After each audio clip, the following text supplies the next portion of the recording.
You know what happens when the Buddha gives up on everything? He goes into the forest, into the desert. No different than Jesus, no different than Moses, no different than Muhammad. What exists in the desert except the scorching sun, vicious animals, sand? There are no nourishments in the desert. For those of you who find yourself depressed and lonely, what happens to you? You lock the door to your room. You allow no one in. You turn off your phone. You turn off the lights. You hide behind the covers. And sometimes you cry. Sometimes you sleep. There is nothing in the world that attracts you. Do you know how devastating it is? Do not be like the Buddha. For those of you in this class who are angry and you want to get over your anger, anger makes you rich. Once you get over anger, what are you going to do? What's going to give you life meaning? When you go to your therapist, what are you going to talk about? How calm you are?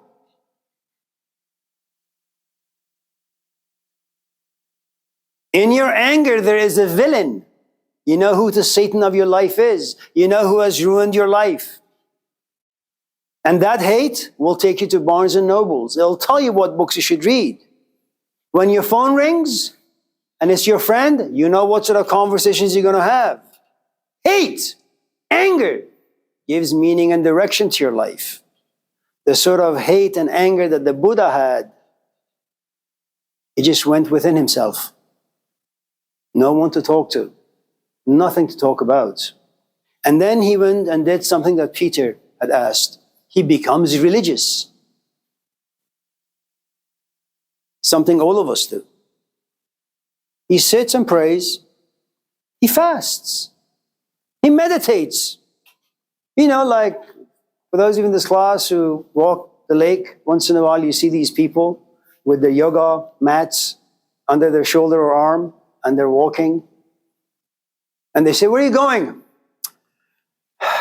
"I'm going to have some good breathing today. I'm going to be calm. I'm going to relax." Capitalism, consumerism. Anytime you see anyone with a yoga mat going somewhere, think of them as a tiny little ostrich. The yoga place is like this hole in the ground. They put their head in the hole. They don't see anything that's miserable out there. It's true that they go and rest for an hour and then they engage in the rat race for the next 23 hours.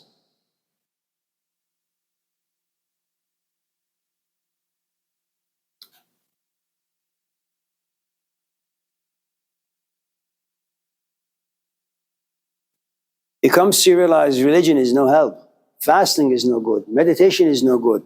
Breathing deeply is no good. He gives up on that as well. Now you have a man who has nothing.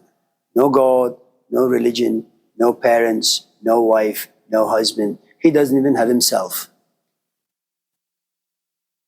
I have no doubt some of you once in a while look yourself in the mirror and the only thing you want to do is just like yourself, but you can't. You hate yourself. That's the Buddha.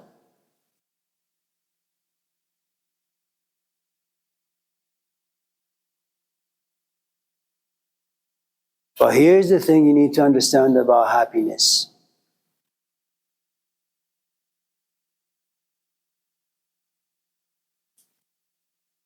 The Buddha sits and sits and sits. And all of a sudden, the god Hap comes to him. It's what we get the word happiness from. It simply means luck.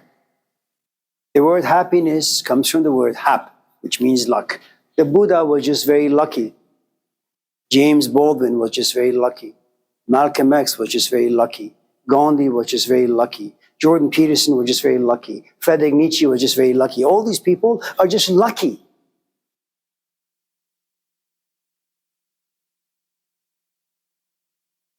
How many Tiger Woods are out there? How many Muhammad Alis can you find? How many Messis can you find? How many Ronaldos can you find? How many Magnus Carlsen can you find? They're just lucky.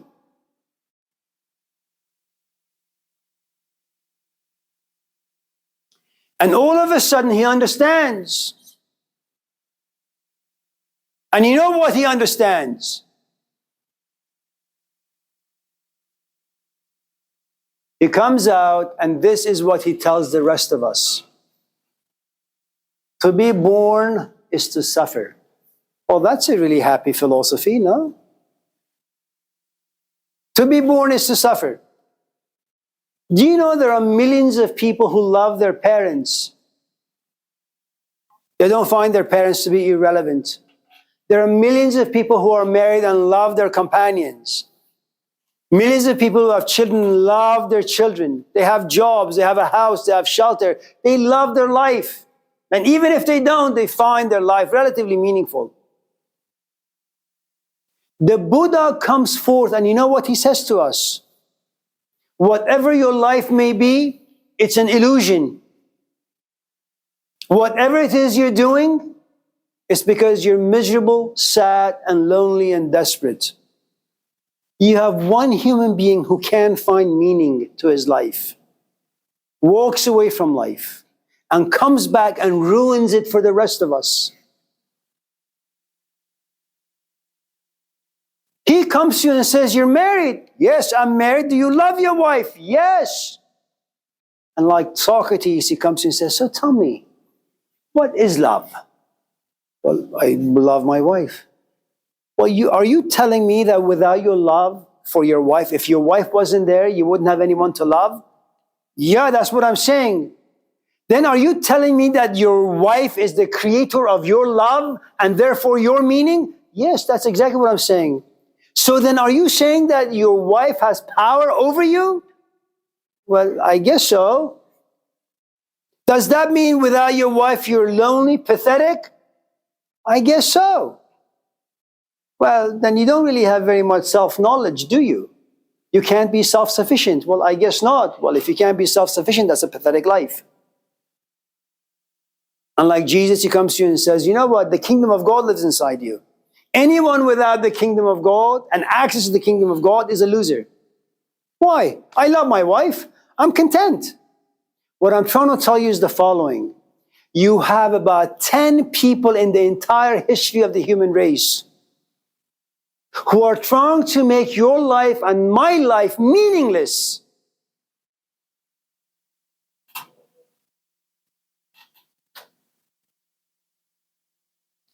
The Jews were fully content with believing in Moses and the Old Testament.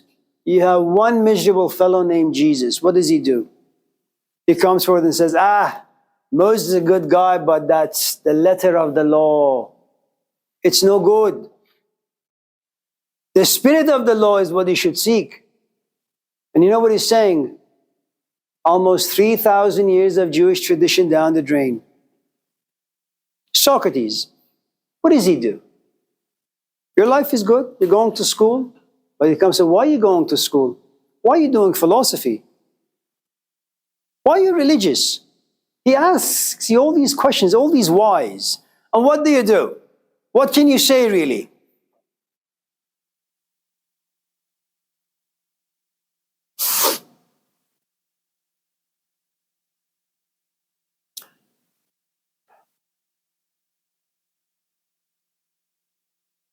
Do you have any questions before I...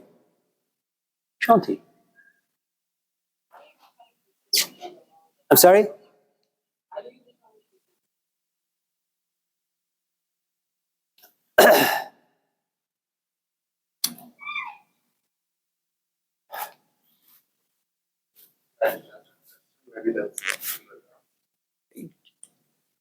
Can you give me just a second? Is that okay?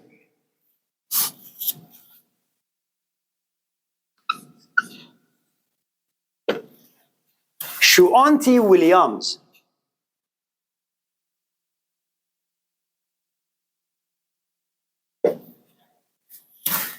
This is a smaller Shuanti because this small Shuanti is miserable. This is a big Shuanti because she is happy and content. This is where you are. This is where you want to be. Right now, you're on this journey. You can't claim contentment. You can't claim meaning. You can't claim satisfaction. You can claim moments of inspiration, but you don't own any of these. You're only a traveler for now.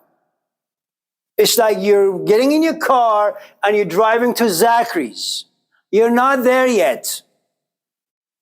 And when you get there, you have to order your pizza. It's about a 45-minute wait. Okay? Then the pizza will come to you if you ever get to Zachary's. You will eat the first slice, and then the second, and the third, and then you will puke. And then you go back home feeling sick. Then after a week, you will desire Zachary's again. Then you go back. Then you will eat the first slice, the second, then you will puke again. You still haven't learned your lesson. Then you go back. Then you go back after 2 weeks. You will eat another slice, and then the second, the third, then you'll puke. You still haven't learned your lesson. Then you get to be Ray's age or my age. Now you're limping to Zachary's. You wait, but you can no longer read. You're almost blind. So you wait and you wait. Then your medium deep dish comes your way, spinach mushroom with Caesar salad and maybe some Pepsi. You'll eat the first slice. You can eat more, but you won't. Now you're content. How did you get to this place of contentment? You observed your history. For the past 20 years, I journey to Zachary's. I wait for the pizza. I am overcome, inspired by greed. The memory of the slice in my mouth, how it makes me feel. And something inside me says, Shanti, one slice is okay, enough. But then you have another, like 10 slices waiting for you, all winking at you. Eat me, eat me. And then your hand uncontrollably reaches out for the slice and you put the second one. And when the second one is done, your stomach says, stop it, God damn it. And then you say, no, I am Shanti. My stomach has no power over me. And then you eat the third one. And then you go home, diarrhea for 5, 6, 7 hours. Right? And then you're having a good time with your companion. And he's about to, and you're about to. And all of a sudden you say, I have a number 2.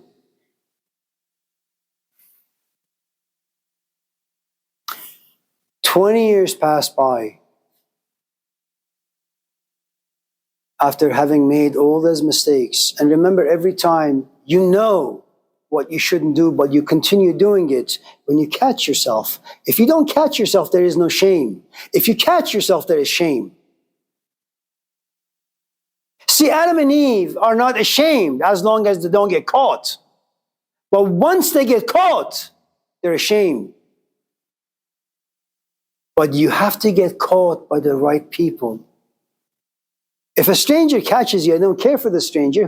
What do you care? Long time ago, you know, I went to this church and I made love. There was no one in the church. It was just me and, you know. The only person who caught me was God. And God came down and said, have you no shame? I said, this is the house of God. And God is love. I'm making love. You should be ashamed for coming down and bothering me, not me. I tried to do it the second time, but then the priest came in. Now I got caught, and now I was filled with shame. It depends who catches you. 20 years pass by, and you eat your first slice, and you want to do the second, maybe even the third. But history and observation and reflection and experience have taught you, be content. It's not worth throwing up over. It's not worth, the greed is not worth it. Be content. Now you have reached the destination. You're still 18. You got another 40, 50 years to go. Contentment is like an art, like piano. Read the notes. Be interested in contentment the way you have to be interested in learning to play the piano. If you're not attracted to the sound of the piano, and your interest sometimes is you just like to hear it, but you don't want to play it. Sometimes you just like to go be around people who are content, but you don't really want it for yourself. Your question is, I want to be content. And I'm telling you, contentment is counter to greed. You're 18. You want everything out there. Go out there. Grab whatever you can. And like the Buddha, let them disappoint you. But you won't learn. You will repeat the same mistake over and over and over again. And I don't know how it happens, why it happens, to whom it happens, and why. All of a sudden, Hap will come and pay you a visit. And you know what the visit is? Shanti. You've done enough. Be content. Now you are. 20 years. And anyone who says otherwise is lying to you. How do I get over my anger? It's an art.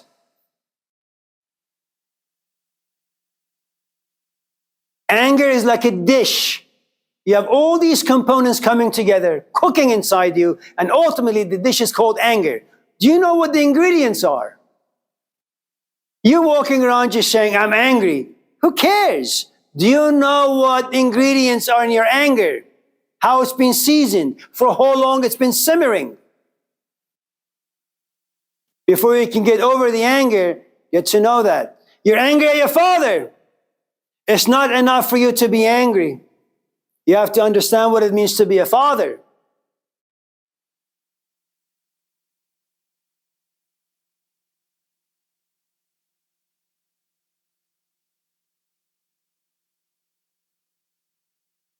If you ask, why was I born? That's the wrong question. Why is there sex? Because without sex, you wouldn't be here.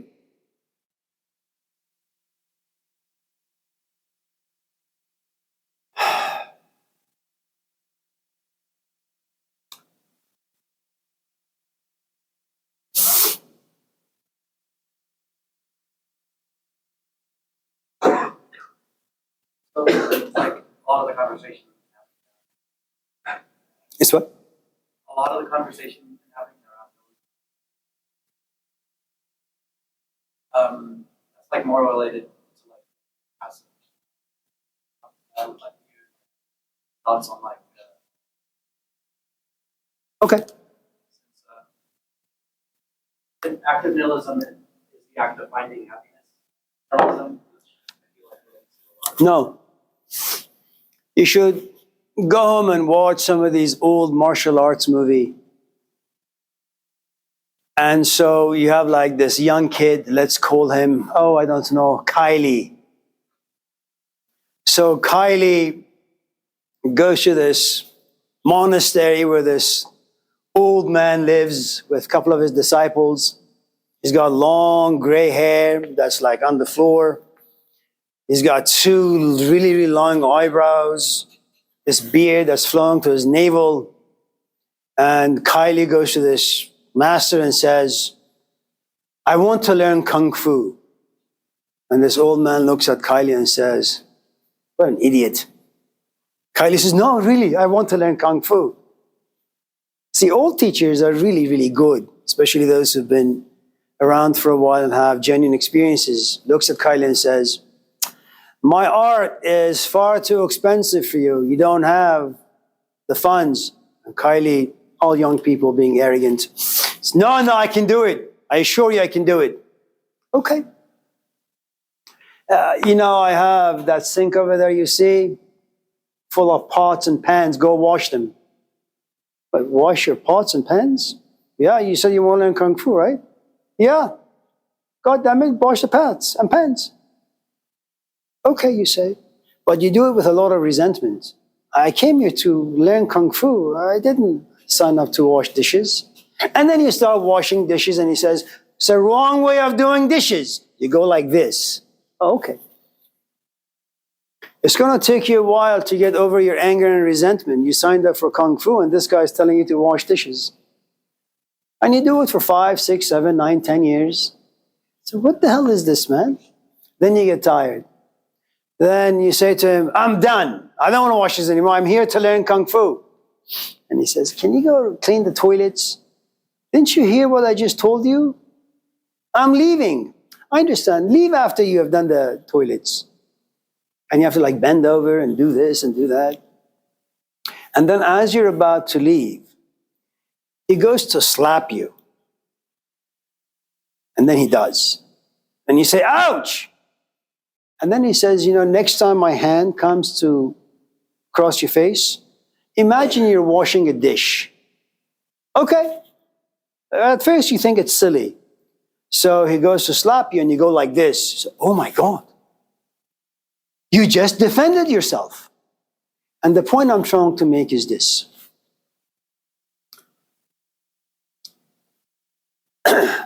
It's very difficult to discern what passive and active are. As a student, you must always, always, always be passive. Always. You have no right to think. You have no right to feel. You have no right to make any decisions. The hell do you know about anything? And you're thinking, what? You're going to go back to your history and give me a conclusion about something? You're stuck because of your history. I don't care for your history. Your history has created all these poisonous emotions inside you. What? You want to be active? How? When you come to me, you be passive. I don't want you to talk, to think, or to feel the stuff that's triggered inside you. You be completely passive. I will tell you when you should turn yourself on and be active. When everything about your history is gone. Because when your inside is clear, clean, then I can put my sofas and couches there. Then I can plan things there. And now you can be active. But you will have the right stuff inside you.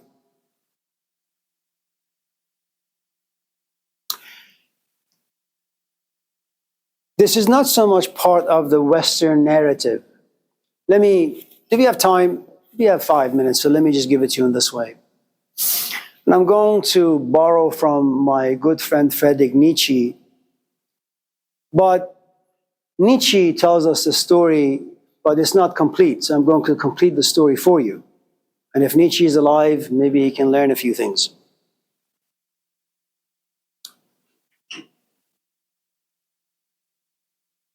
You are born as a lamb.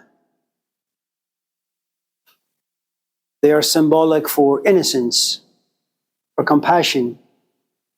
You're extremely sensitive. All children are. But soon this lamb is going to turn into a camel. Your parents are going to tell you what things are right and what things are wrong. People like me, your school teachers, are going to tell you what things you ought to do and what things you ought not to do.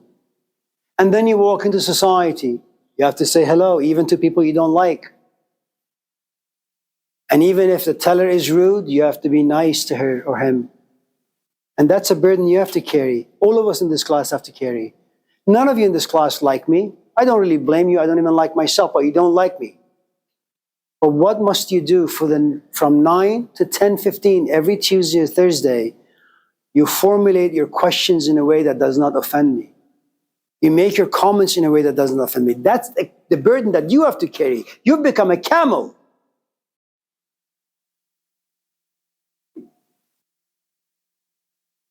Now, camels live in the desert. What is it that the desert offers you? Nothing. The world offers you sadness, imposes pain and suffering. You have to carry them. And he can't come to his class and scream and shout. I will call campus security, get your ass out.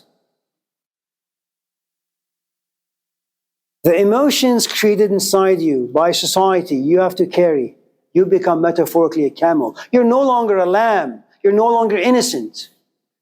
You have poison inside you. But you better make sure you express your poison in an educated, mature way. Otherwise, society will demolish you. Then what's going to happen? There comes a point where you say, I am tired of carrying this baggage of history. I don't want to think about my dad. I don't want to think about my culture. I don't want to care about school. It's my life. I want to live it. I don't want to care for my father anymore. I don't want to come to class and do stupid coursework. It has no meaning for me. You know what you've done? You've said no to life. What are you going to do outside of the desert? For the first time, you have nothing to carry. Now, that's not going to be easy. For 20 years, you've been carrying things, and now there is nothing. A husband and a wife who've been together for 50 years, fighting every single day. Your body becomes adjusted. It becomes part of your daily routine. I get up, make breakfast, and fight. Now the wife is gone. Well, what are you going to do? You think you're going to be happy not fighting people? Of course not. You're an addict to fighting. You've been a camel for about 30 years. You may not like it, but it has given your life a GPS. You come to class resentfully.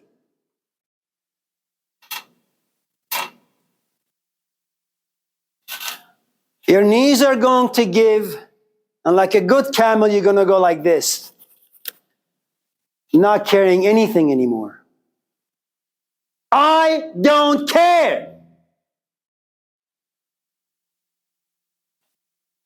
And now you go around this classroom. Why are you going to class? Why are you listening to this guy? Now you become a Socrates.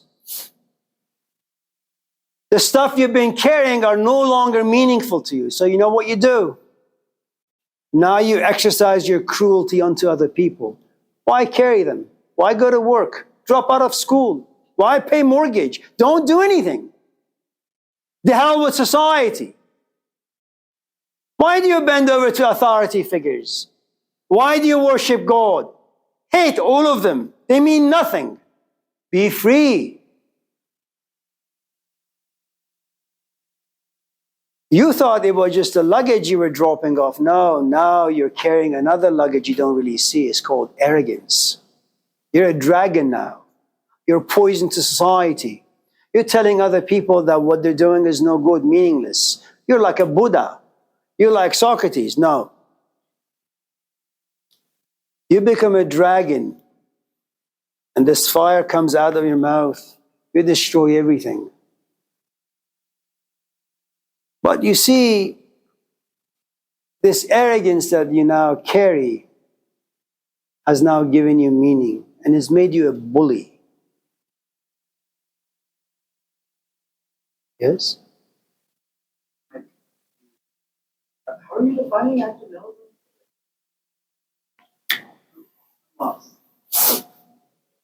Brandon, you're standing. You're sitting now. Have a nice weekend. It's good to see all of you.